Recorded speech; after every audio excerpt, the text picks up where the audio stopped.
Welcome to Rhyme and Reason, hosted by Dr. Barry.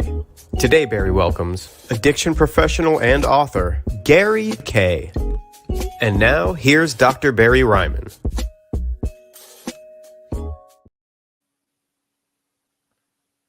Zach. Dr. Barry Reiman. Zach, today is a really special day.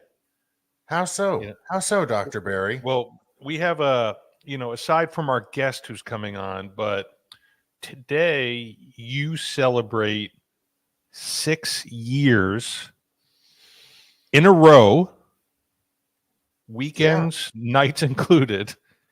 Yeah. 6 years of sobriety. Today's your anniversary. Can we get, I don't know if our producer can give us some applause. I don't know if we're that technical that's yet, not, but yeah. That's how do you feel? like grateful. Overflowing with gratitude. How long did it take you to get 6 years? Well, let's see. From 14 to 42, so yeah, what is that? 24. Thank you. 14, 24, 34, 44, 28 years? Yeah. I think I did the math right. I had to use my fingers. It sounds good. Yeah, so it was a nice little winding road up there. Not so nice. Who am I kidding? That's so nice. Yeah. Listen, you made it. That's incredible. 6 years is a really long time. And I was always the one in voted in the many countless rehabs, the one that's not going to make it. Even my last one. That's interesting that you bring that up. And there's a term, and I'm sure once we bring our guest on, he's going to be familiar with this term too, chronic relapser. And I hate that term, right? Because, we talk about something called a self-fulfilling prophecy. And the messages that we're given, we internalize, we believe, and then we become. And so when somebody's labeled a chronic relapser, what do we expect of them? Right. To relapse. And it's the same thing that they expect of themselves, right? So I was looking at, the concept of, the term chronic relapser, and what it really means is that person just hasn't surrendered yet. It's not about, you got to be in recovery to relapse, right? You have to have some sustained recovery to relapse. And this is a chronic relapsing disease when we're stuck in the throes of it. But once we surrender and we turn over that new leaf, we have a shot to do anything. Yeah, it's interesting that you said that, because every time I've had a little stints here of not using, it was never in recovery. It was just abstinence. So right. There was never any healing. And even in these past 6 years, I would say that I didn't really surrender until 3 years in. Not that it was different than the other times. I was willing those first 3 years, but I don't think that I really surrendered until about 3 years into my recovery this time. Was there something at that 3-year mark that, was kind of the turning point for you? What, did you hit a bottom in recovery? I hit a bottom in recovery, and I had gotten to the point with my using that it just wasn't even, I know what people say, it wasn't an option, but it really was not an option. There was, that wasn't a thought in my mind. It was just, I am so miserable in recovery. And I made the choice to turn it over finally. That's amazing. Janice is chiming in, talk more about the distinction between abstinence and recovery. And what a perfect segue here, because you were just talking about that, right? What we learn in recovery, and there's multiple pathways, but as far as the 12 steps go, and, Gary, who we're going to bring on, I'm sure is going to talk a lot about this, but the way I was taught, each one of the steps have at least one spiritual principle behind it, right? Step 1 has honesty, step 2, hope. Step 3, faith, right? And if we learn to live these principles in our affairs, then we are actually living in recovery, right? The drugs, you take the drugs away, you still have the same person. The alcohol, you take the alcohol away, you have the term dry drunk, right? We don't have a drug or alcohol problem. We have a living problem, right? The drugs and alcohol are a symptom of a disease. And once we start to work some of these principles into our lives, the way we think and our behaviors coincide, they start to coincide, and we start to live a better way of life. Do you agree with that? 100%, because I know when prior to, really surrendering without the drugs and alcohol, I almost became a worse version of myself because I didn't have the drugs and alcohol. So I had all the other vices that were on steroids at this point. My feelings are coming back. I don't want to feel them. I'm not going to drugs and alcohol. So everything else is amplified. Yeah. I mean, recovery in itself is a life altering event, right? We talked about you having 6 years. I'm coming up on 26 years in June. Gary, who's coming on, is going to have 26 years in August. You don't stay in recovery. You don't live this life if you're not happy, right? And a lot of people look at getting clean or getting sober as a death sentence. We're no longer going to have fun. Our life is going to suck. We're not going to know how to behave. We're not going to know how to do anything because you're taking away our security blanket. If recovery really sucked and it was really that hard to do, millions upon millions of people would not be recovering today. Very true. And that's the way I like to look at it. All right. So before we bring Gary on, I'm starting this tradition on this show that we do the joke of the day. All right. So I'm going to put you to the test on this one. These are all dad jokes for the most part. This one's going to have a little twist. What do you call a deer that can't see? Once again, you stumped me, Barry. No idea. What do you call a deer that can't see and can't move? I'm just not with it today. Come on. Still no idea. Oh, zing. What do you call a deer that can't see, can't move, and can't have sex? Come on, I want someone to get with me in the comments with, I don't know. Still no fucking idea. Let's go. So I said the kid part is not, appropriate for this. All right. So with that being said, we are going to bring on this week's guest, Gary K. He is a Hazelden author, 12-step historian, and recovery advocate. As mentioned before, he's been sober for nearly 26 years. He's known well within the community nationwide. He has a documentary that's going to be premiering tomorrow in Del Rey at the Movies of Del Rey. And he was featured in the show Dope Sick Nation. Let's bring on Gary K. Hello there. Thank you. Those are great. Those are great dad jokes. Did you like that? Don't encourage him, Gary. Yeah. Don't encourage him. Those were amazing dad jokes. If you tune in, Gary, to further episodes, you're going to hear my whole repertoire of different jokes that I have. I mean, I'll definitely do that. And I don't know if you agree, but for me, humor is medicine. Okay.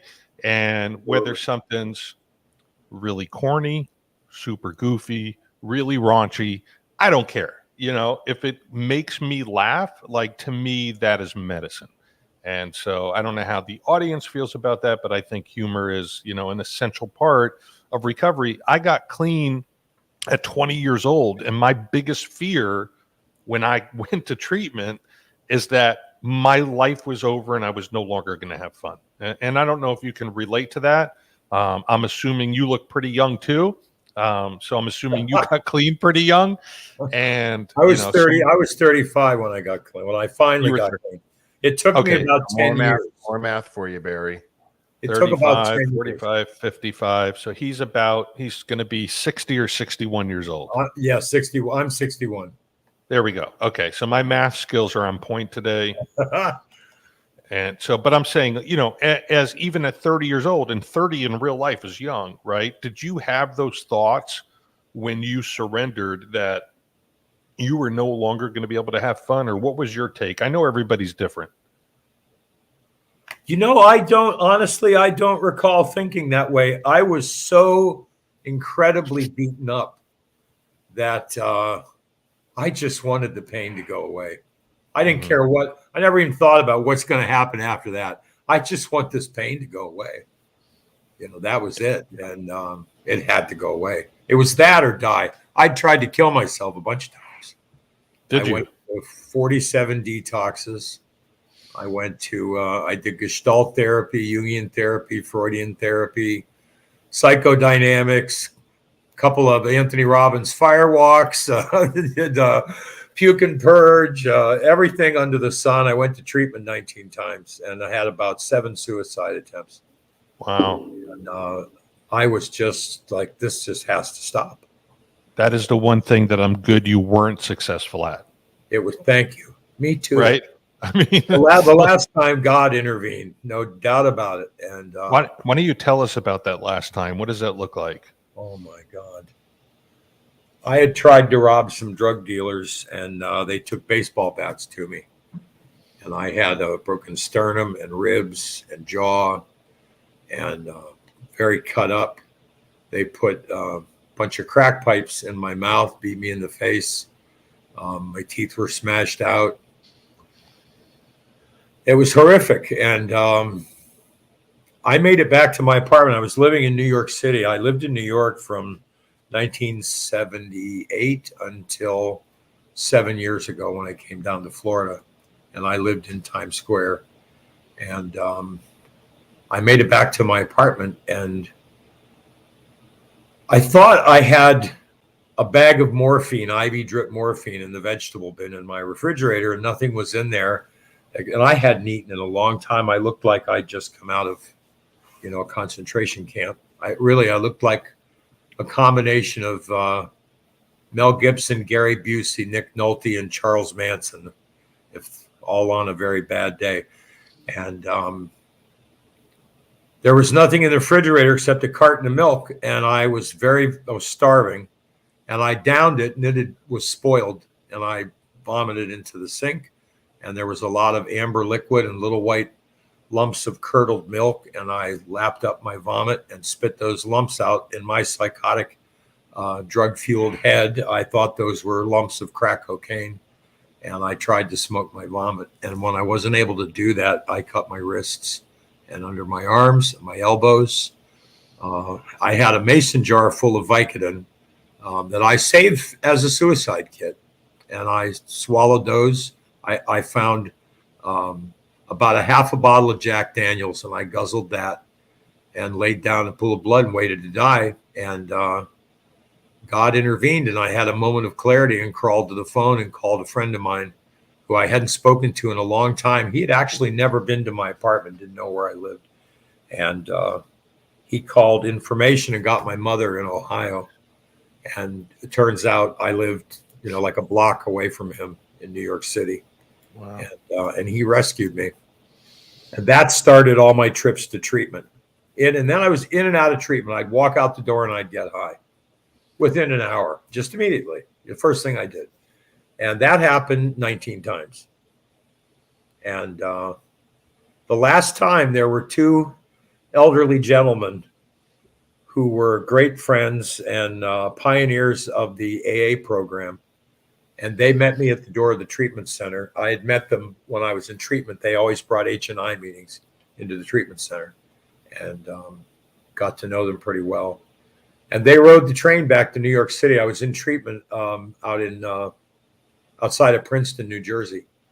And they rode the train back to New York City with me and held my hand. And I moved in with one of them, who was an elderly priest.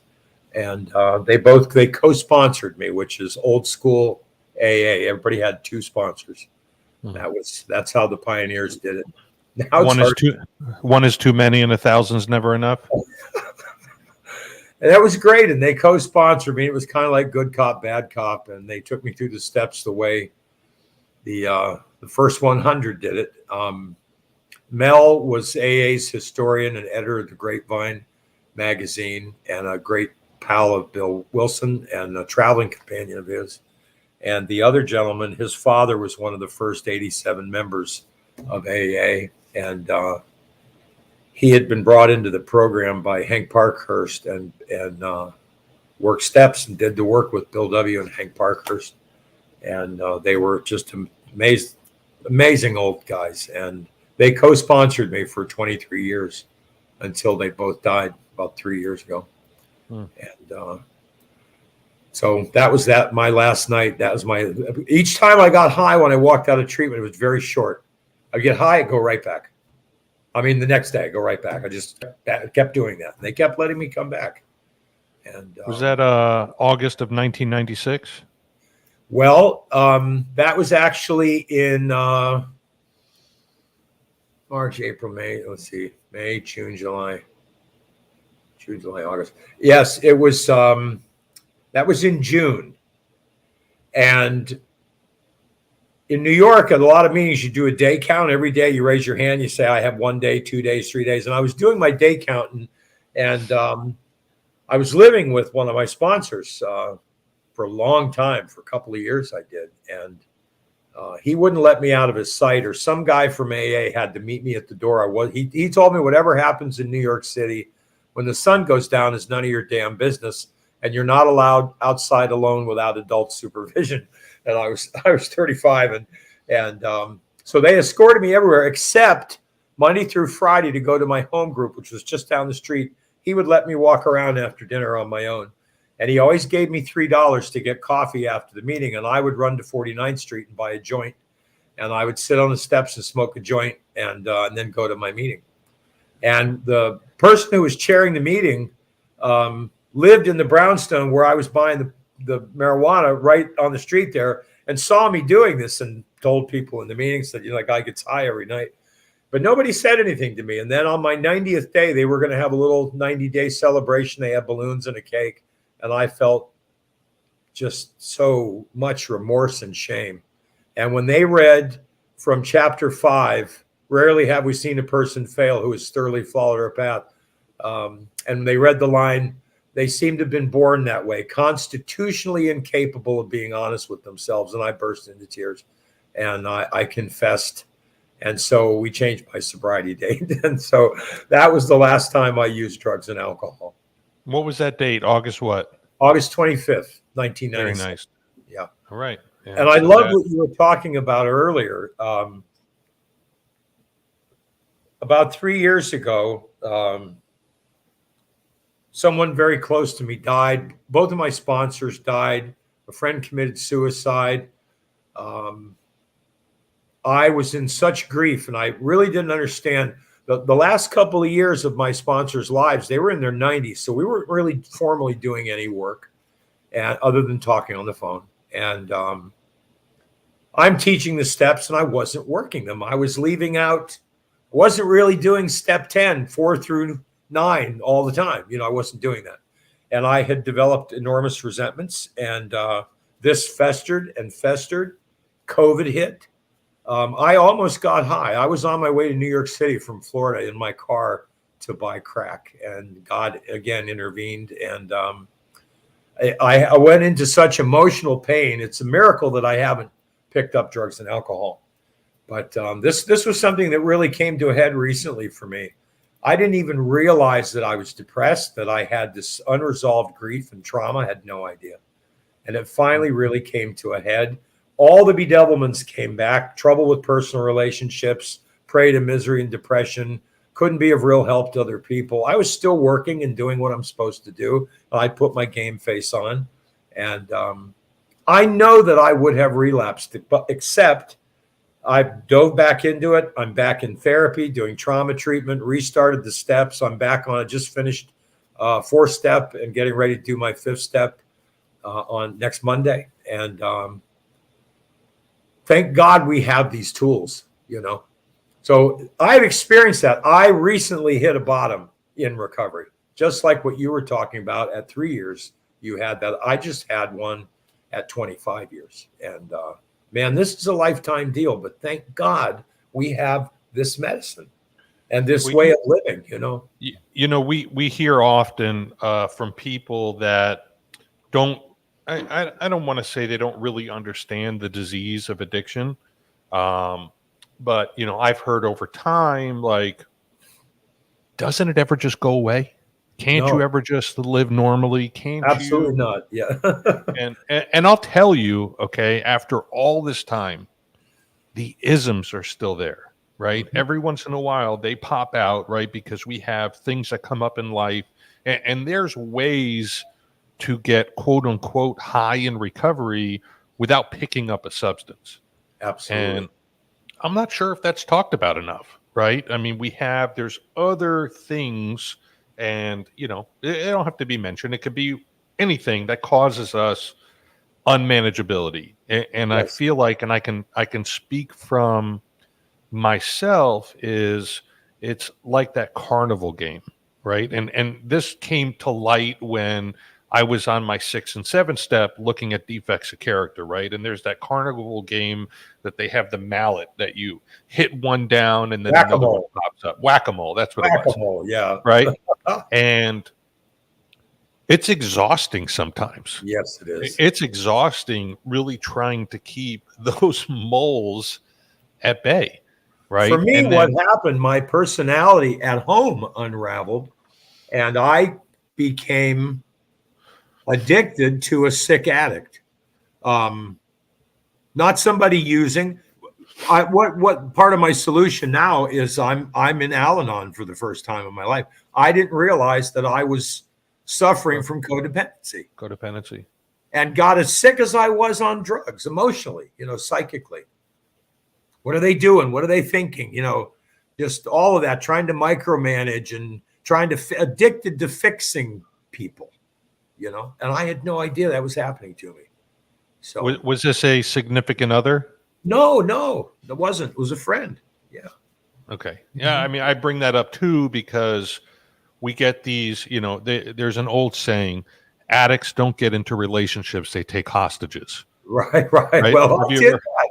Yeah, I did that. I took a hostage. I tried to fix somebody.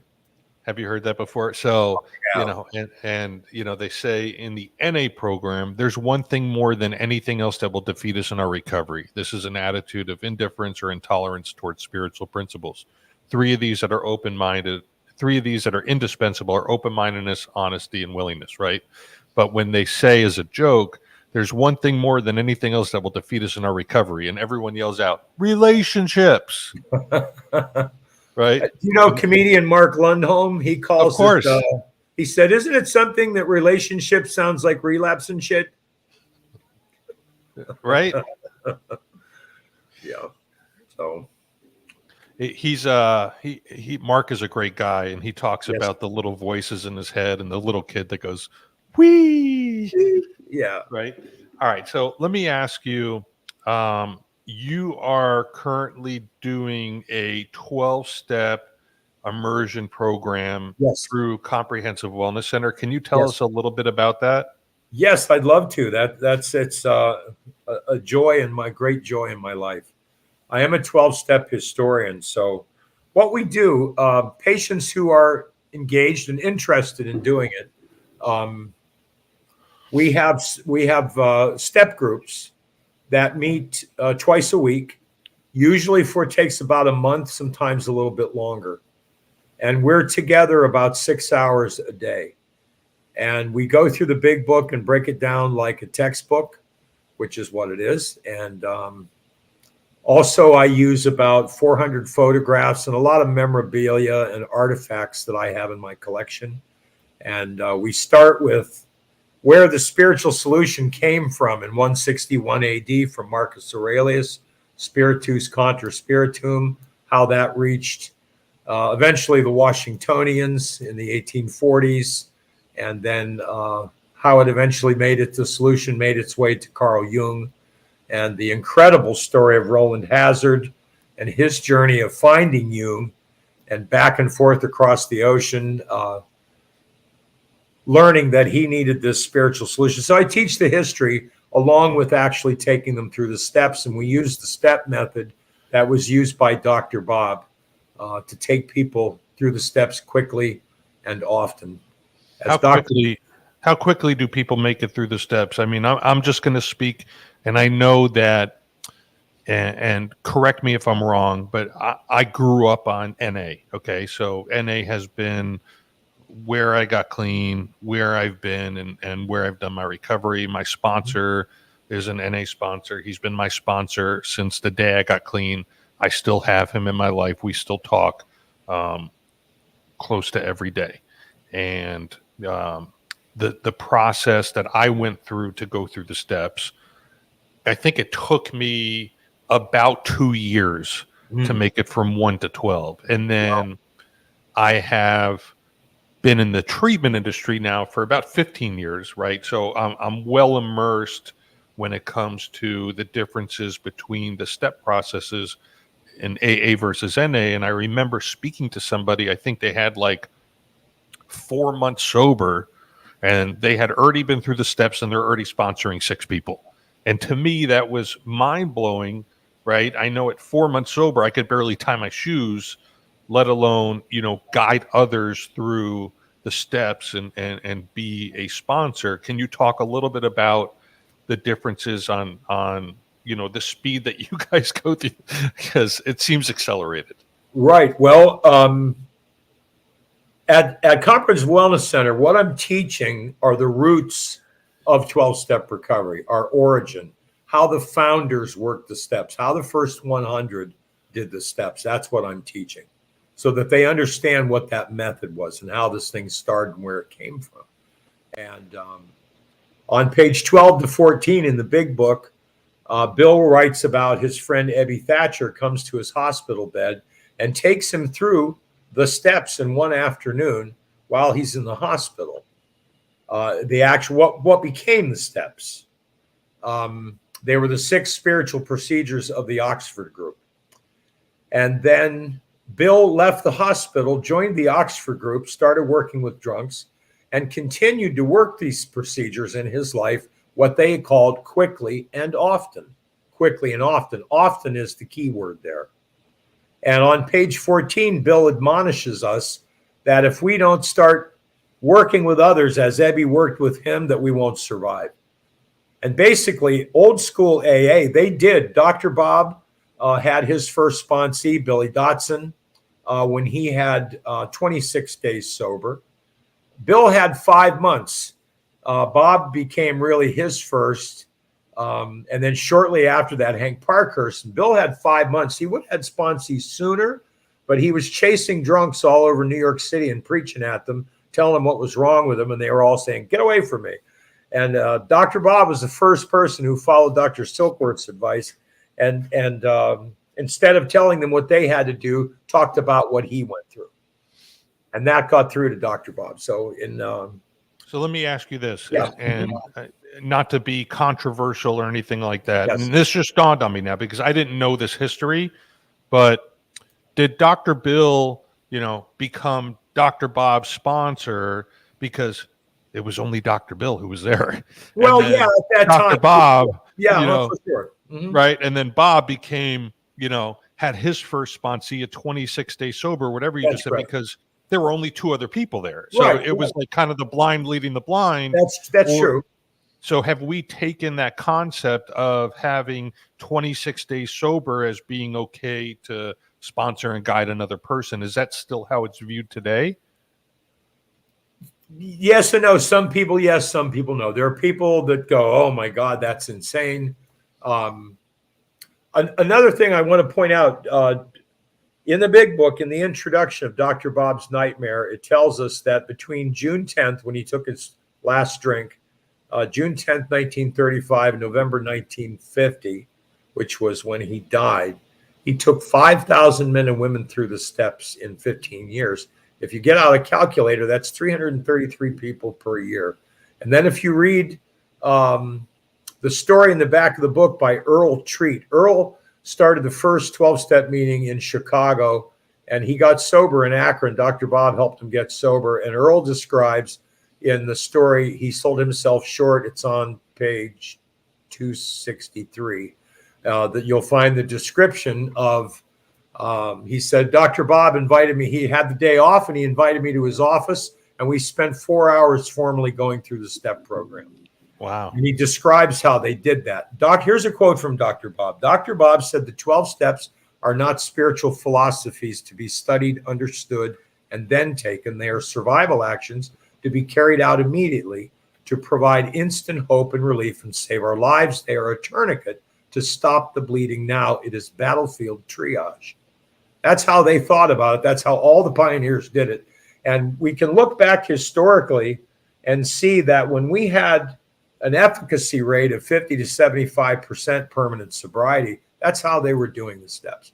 And it was imperative that they turn around and, oh, hi, Cindy. That was imperative that they turn around and start giving it to other people. Now, I had my first sponsee when I was at 30 days. And I'll tell you what, I was a better sponsor then than I was the last 2 years. There's no doubt about it. I was on fire. And of course, everybody had two sponsors. So my sponsors were also co-sponsoring my sponsees. And they had a lot of time. And, you know, it was described to me this way. Let's say I'm a master carpenter and you want to be my journeyman apprentice. And I go out and buy you $10,000 worth of state-of-the-art tools. And I say, don't touch these for a year. And you're just going to watch me make amazing things. And then a year, you're going to open your toolbox and you're still not going to know how to be a carpenter because you've never touched the tools and you don't know how to use them. That's the old school, how they thought about it. And I like that. We had a very high success rate. As a matter of fact, NA used the big book and used that same quickly and often method from 1953 until the 1980s when the basic text was written. And in both programs today, AA and NA, the efficacy rate is very low. It's less than 10%. And NA, like AA, neck and neck, had a 50 to 75% success rate when they were doing the steps quickly and often. And I think there's a profound reason for that. This whole dry drunk thing. When I stop living in the spiritual solution, I'm not treating my prefrontal cortex. And I'm living in my midbrain. And my amygdala is running the show, and that's when I become a dry drunk and in my animal brain. And if I'm not really processing these resentments, helping other people, unselfish acts of altruism, spiritual pursuits, any kind of God contemplation, prayer, meditation, helping other people profoundly changes the neurological activity in the cortex. And that's one of the neurological benefits of doing the steps. So there are a lot of people that are concerned that working the steps slowly has really negatively impacted on our efficacy rate. And we have incredible amount of relapse happening. So what do we say? What do we say? On step 4, they never get solution. 4 through 9 is what removes the blockage and gives us relief from what we're suffering from. And we can't really get to our solution until we remove the blockage. So if I take a year to do the steps, I would think, I don't know, because my experience, I did them quickly and often, and you just do them constantly. I did, 4 steps within 90 days. That's old school, how these old pioneers did it. And, and you just kept digging and cleaning and moving forward. Doing them quickly and often was the mantra. And what do we say? What do we say to any viewers who might be in the audience right now, or anybody who might download this podcast on a road trip in 3 days from now? And, they are some of the few, and I know you've heard this before, and Zach, I'm sure you've heard this before, and I have heard this a bunch. AA and NA just doesn't work for me. What do you say to those people, right? Are there people who literally just don't benefit from the 12-step program, but, another path is better for them? Or what's your thought on that? Wow, that's what a loaded baked potato that question is. My gosh. Welcome to Rhyme and Reason. That's a great question. We could do a little role play, Gary. Like, I've been, in and out of the rooms, and I can't manage to put more than 15 days sober together. And I've tried countless times, and I've had sponsors, and just this program just doesn't work for me. What else can I do? Well, what did you do? What did your program look like?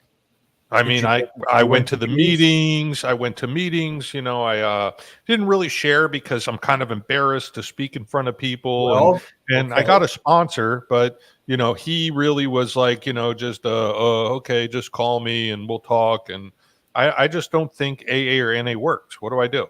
Well, here's what I would say to you. First of all, the meetings and the sponsor, those two elements are very important, but those two things alone are not going to treat the brain disease. Going to a meeting isn't going to treat the brain disease of addiction. It's one aspect. It's only one pill that we need to take. There's a protocol of medication that we need. The steps is the medicine. The meetings are the home of our fellowship. That's a place to find someone to help so that you can work the 12th step. The meetings are not the program. The program is in the book. The meetings are important. We have two. The book tells us that we are powerless, so we need to find a power by which we can live. And there are two sources of power that we find. The one, by doing these 12 steps, having the spiritual experience, that profoundly treats the brain disease. And the meeting is a place to find someone to help so that we can do service, which again treats the brain disease. So were you just sitting in the meeting quietly? That's not going to treat the brain disease. That would be like if you had cancer and you went to an oncologist and you just sat in his lobby. You sat in the waiting room and listened to somebody talk about cancer on a television screen. That's not going to treat cancer. And then you didn't take the treatment. I mean, listen, I'm with you. Right. One of my favorite sayings. Maybe try doing the whole thing. Try working the program. See what that does before you contempt prior to investigation. The Herbert Spencer quote in the second appendix in the back of the book. Yeah, one of my favorite sayings is, I tell people, you don't catch recovery through osmosis. Right. That's why I say just sitting in the meeting isn't going to do it. Yeah, you're not going to sit next to somebody who's doing well and then automatically you start doing well because you rub their arm, right? Also tell people when I'm teaching about this, I tell people, be aware that when you go to meetings, not everybody in the meeting is actually an alcoholic or actually an addict. There are people that use drugs and made a little bit of a mess, and somebody says you need to go to NA or go to AA. They drank too much, but they don't actually have the disease. Those people could sit in the meeting and they'll happily tell you, I've been coming for 20 years. I never worked a step. I'm as happy as I'm just as happy as can be. And that could be true. They may not need the steps because they may not actually be an alcoholic. There are symptoms to the disease. If you have those symptoms, you have the disease. And if you've got this chronic disease and it's progressed, just like cancer does in stage 4, you're going to need this. You're going to need that. You're going to probably need therapy. You might need trauma treatment, all of that to reduce cortisol production in the brain so the brain stops firing signals to get high. And, you mentioned beautifully neutralize that and the way of living beautifully neutralizes those stress hormones in the brain. You mentioned earlier the word powerless. Okay. And that word is thrown around often. And I think that there has been a common misconception. We talked about, before you came on, Zach and I were talking about chronic relapsers, right? And that label that someone is given, which I'm sure was a label you were given in your 47 detox days and 19 treatment center stays. I was told I was a frequent recoverer. Okay, well, I guess that's a little better than a chronic relapser. But when we look at the actual first step of the 12 steps, it says we admitted that we were powerless over our addiction or alcohol, and our lives had become unmanageable. And to me, and hopefully I haven't been explaining this wrong for almost 26 years, but for me, that entire sentence is all about the past, right? For sure. Were, had been, and what I was taught is that once we come into recovery, we move from a state of being powerless to a state of being empowered. Okay. No doubt about 100%. And okay. And that doesn't mean just self-will, right? Sometimes Right. we rely on powers greater than ourselves to help us stay empowered. But at the same time, the old excuse of, I don't know what happened, I just picked up, I'm powerless, right? It's one thing when we're in the throes of our disease, if you are addicted to heroin, okay, or crack cocaine, and we'll use crack because I know you like crack, and I used to like crack. I sure did. And by the way, you didn't have to drive to New York to get crack. I think that's ridiculous. Okay, there's crack here, but anyways, that's a whole nother that's a whole nother topic. But if you are coming down from a long crack run and you are fiending, okay, and I stick a cookie, right? Do you remember what cookies were? They were like $300. Sure, cookie, There you go. And I put a cookie in front of you. What is the percent chance that you don't use that at that moment? 0. That is powerlessness. Yeah, 0. However, if you have 6 months under your belt of sobriety and that cookie is placed in front of you, what is the percent chance that you use it? 50-50. Okay. You now have a choice. And when we have a choice, we are empowered, right? Powerlessness is we have no choice, right? And so the draw of being in recovery is actually empowering ourselves to learn that we could make good choices even when we don't want to. I 100% agree with that. I just wanted to put that out there because there's the part people that out there talks about being that says you're powerless really is in the chapter There's a Solution. And at that point, whoever's reading the book hasn't worked the steps yet. They're still working on step 1 at that point in the book. So they're still powerless. All right. Speaking of books, I fully agree that it empowers us, no doubt about it. Unless, at certain times, the amygdala hijacks the brain, and that could happen at any time if I'm not continuing to treat my disease. And we can slowly go backwards. I equate it to being recovery is like going up an escalator that's going down. And as long as we keep moving forward, we're still going up. Okay. Yes. And depending on how long you've been, this is just something I made up. Depending on how long you've been sober, you could be 800 stories high on this escalator. But if you slowly stop taking steps forward, you're slowly starting to slide back. The good news about recovery, right, is what you exemplified when you talked about driving to New York to get crack, which I think is preposterous because there's crack here. But I had a complicated agenda. I'm only messing with you. But we could, in recovery, as long as we don't fall off that escalator, we can continue to start that forward momentum again. 100%. Right? That there's no time better than now. If somebody is out there who's been in recovery for a long time that is struggling, you could start walking again, right? And what do we do to walk? Better meeting attendance, better talking to our sponsor, more prayer, more reading, getting back into the steps, right? That is what propels us forward. So that's what I'm doing currently. Restarted the steps. I'm vigorously seeking a new relationship with God, working on my physical, mental, and spiritual health. And man, it quickly turns around. I think that's awesome. All right, so we could talk forever. I want to get to a couple of things. You have a book. I do. What is that? Walk the Talk with Step 12. Staying sober through service. That's it. Okay. So the principle behind the 12th step is service. Yes. Right? And we can't keep what we have unless we give it away. Tell us a little bit about your book. Well, it's a Hazelden book. The 12th step is the culmination of all the other steps. And it's a guide for how to work the 12th step in the 21st century, really. Overcoming a lot of obstacles to carrying the message to others. It also has some history in it of how the 12-step was done by the pioneers. It has some of my story in it. And then I interviewed a lot of people who are 12-step warriors, and they tell stories about their 12-step experiences, how it changes the brain.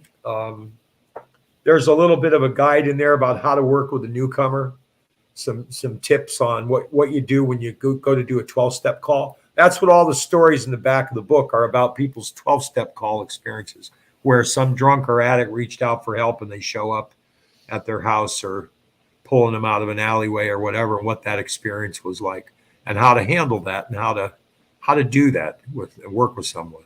And so that's pretty much it. It's a guide through step 12. Love How to that. work with other people. Zach, you've been very, very quiet today, and I don't know if it's because I'm dominating the fuck out of this conversation, but Usually, yeah. I want you to chime in a little bit. You know, we've talked about a lot of stuff. We've talked about powerlessness. We've talked about being empowered. We've talked about the 12 steps. We've talked about spiritual principles. We've talked about hitting bottoms in recovery. We've talked about people who have long periods of recovery that can slowly start to fade back. What are some of your thoughts, some of the things that you've taken away from today's show? One of the things that I find really interesting that happened within me during this broadcast is something you said about it changed my perception on with my closed mind about how long you have to be in sobriety to sponsor people. The way you described it really opened my eyes, because I always had the mindset of, well, if you're not, like a year, I was like, that was the way I was brought up. So learning the history behind all this is quite fascinating, because I never really thought, somewhere in my thoughts were, in the beginning of all this, how did they go about sponsoring people? Because it must have happened quickly, like within. So, and I'm curious as to when this whole year of sobriety, like in the meetings, when like anyone with over a year and working knowledge of the steps, what available, able to be a sponsor, just that part. And what you said really opened my eyes to, it doesn't matter the length of time, like as long as you have worked the steps. Right. That's really technically the sponsor's sole job, is to say, here's the steps.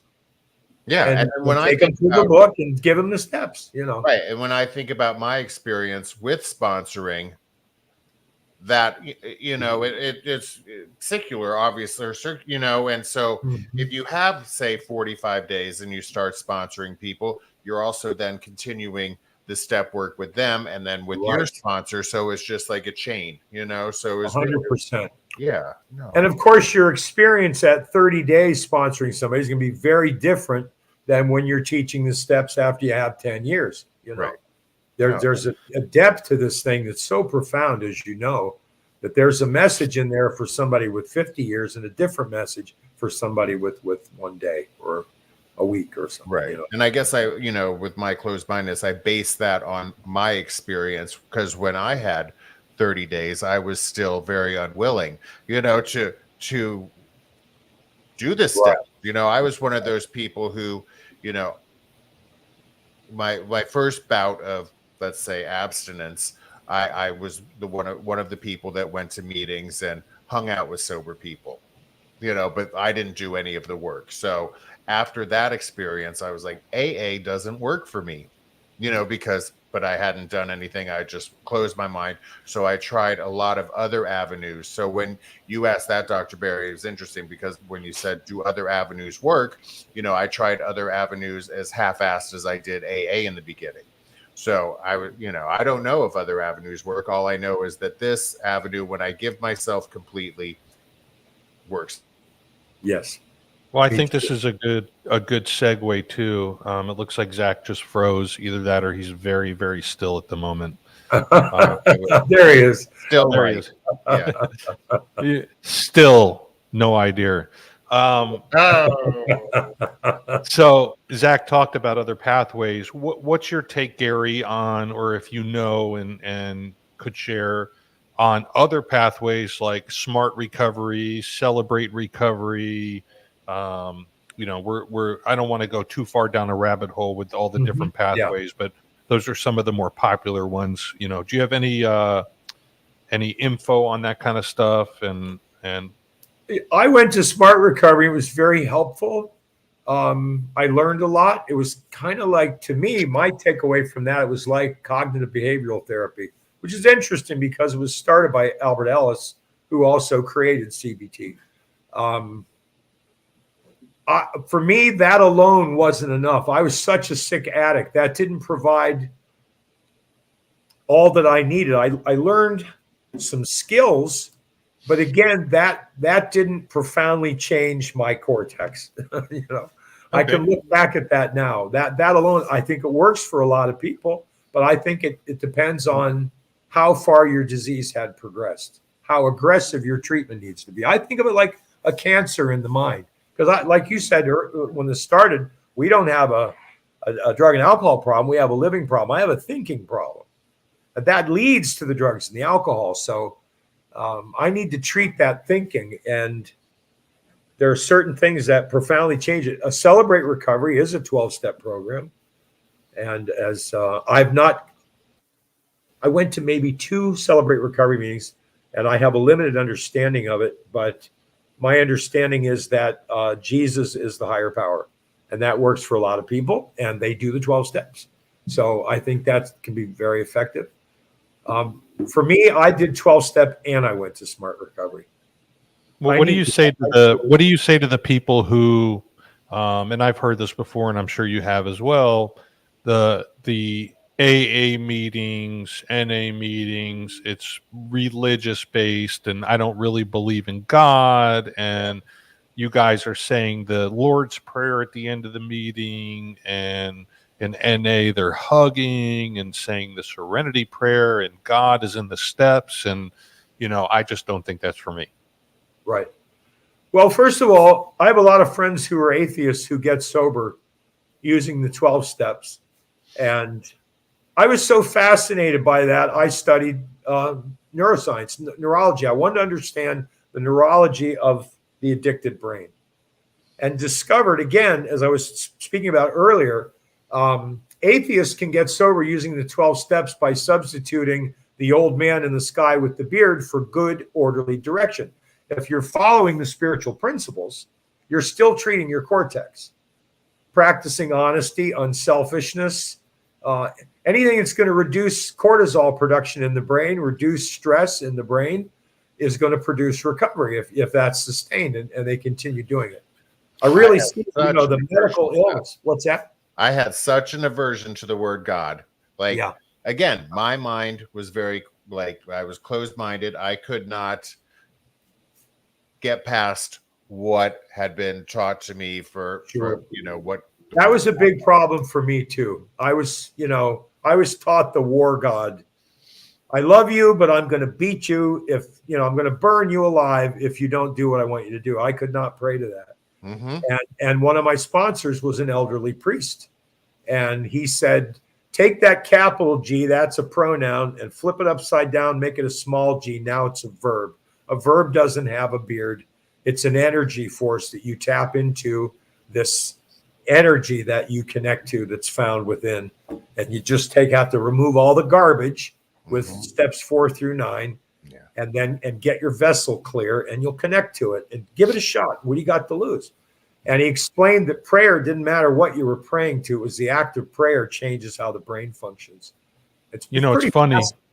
It's funny too, because I was that person. I'm very analytical, and I always want to know how things work. And if I can't understand how something works, this is what I used to think, is that I would have a really hard time using it, right? If I can. So, and one day I came up with this analogy, right?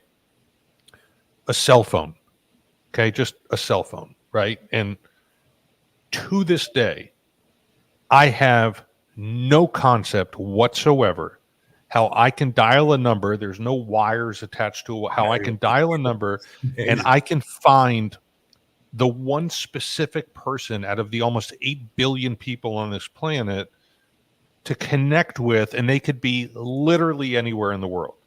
and I can talk this low, and 2,000 miles away, they can hear me in real time. Okay. Not only that, we can now FaceTime and see each other, right? Live. Like, even what we're doing right now is beyond my comprehension. Yeah, it's Okay. unbelievable. It's the Wi-Fi dust. It's, Whatever. So what I learned was I don't need to know how something works to use it. Mm-hmm. I'm not a mechanic. It doesn't stop me from driving my car, even though I don't understand combustion in an engine and how engines work. There are people who do, right? But to this day, and it's something I use every single day, I have zero clue how this works. I know how to work it, right? So, when someone brings that up to me now and they talk about, because, my sponsor had me start praying. And to this day, I pray every morning and every night on my knees. And I'm a Jew, right? And they used to say, like, Jews don't pray on their knees. I do what I'm told to do because it works for me. And I don't have to understand why it's working. Right. I always tell my sponsees that you don't have to understand. First of all, if you think you understand God, you're probably delusional. You're not going to how could you possibly understand it? A God of our understanding, Dr. Bob, meant a God that you could tolerate, a God that was kind and loving, that you think might do some good things for you. And I tell him, you don't have to understand it to experience it. I have a God in my life. I don't know what else to call it, but I do experience it, but I sure don't understand it. I agree with you. You don't have to. I was in a meeting. I use Google every day. I don't know how that works. To me, that's how I think of prayer, is a lot like Google, but it's, I was in a meeting many, many years ago, and every once in a while you hear like this profound quote and you stick it in your little recovery toolbox. And this guy, may he rest in peace, his name was Tom. He said, I didn't know that I didn't know. Today I understand that I don't understand. I didn't know that I didn't know. Today I understand that I don't understand. And he was talking about, right, God. So, all right, before we close, because we're pushing up to the end of the hour, you have a documentary that is premiering tomorrow night. I believe it's going to be at the Movies of Del Rey. There we go. What does that say? It's called Gary K. One Step at a Time. And the filmmakers are Academy Award winning, Emmy Award winning filmmakers. They followed me around for about 10 years. And it's a 10-year slice of my recovery. And it shows the steps in action through my life. And I wrote a play called Pass It On, An Evening with Bill W. and Dr. Bob. I played Bill W. And we were on tour with that. And some of that is in it. It starts out in Times Square 10 years ago. And then there's a gap where they had not filmed me for a few years, and they came down to Florida to sort of wrap it up. So the ending of the film was filmed here in Florida, working with sponsees. It's a beautiful film, and it's been making the rounds at film festivals all nationally and internationally, and getting great press, and I'm really proud of it. I'm even astonished that it exists, but there's an event. It's the Florida premiere, and there's a red carpet gala. It's at the Movies of Del Rey, which is West Atlantic, and it's 7421. Oh, sorry. There's the director calling me right now on that amazing cell phone. Sorry about that. There's a reception. It's from 7 to about 9:30. The tickets are $20. You can go on brownpapertickets.com and then put in Gary K, One Step at a Time, and it'll take you to the event page, and you can buy tickets. There are only a handful left. There are probably about 20 tickets left. It will be sold out. The event is also being filmed for future broadcast, and the film is also going to be used for distribution to recovery organizations all over North America to book my lecture and the film. We're putting a tour together. We've got about 7 cities lined up so far. And so that's one of the reasons we're doing the premiere as well, is to create that film. So if you come, you'll be in the film. Gary, proceeds go to Club Oasis in Palm Beach Gardens. Wonderful. Yes. Copy that. I mean, Gary, this has been an honor and a privilege. You're It's so been kind. Thank you. really, no, it's been really great conversation. It's Thank nice you. to talk. It's nice to talk recovery. You guys are wonderful. Outside of a meeting. Again, let's give another shout out to Zach, who's celebrating his 6 years today. That's a big deal. It sure is. Yeah, he was a pretty low bottom addict, so if he could do this, any of the viewers out there can do this. If anyone's struggling, just remember, you got this, right? You got this. And, what's the other saying, right? We could start our day over at any time. We could start our week over at any time. We could start our month over at any time, right? Recovery isn't about every day being roses. Life still happens to people in and out of recovery. Bad things happen to good people. All these things happen, but the steps you talked about today are the keys to survival that make bad days tolerable and great days amazing. They do. Gary, if you're out there and you haven't actually worked the steps and you don't think it works, do it first. Try it our way. And if you don't like the results, we'll gladly refund your misery. Thank you, Gary. Thank you, Zach. Thank you. God bless you both. We'll see you all next week.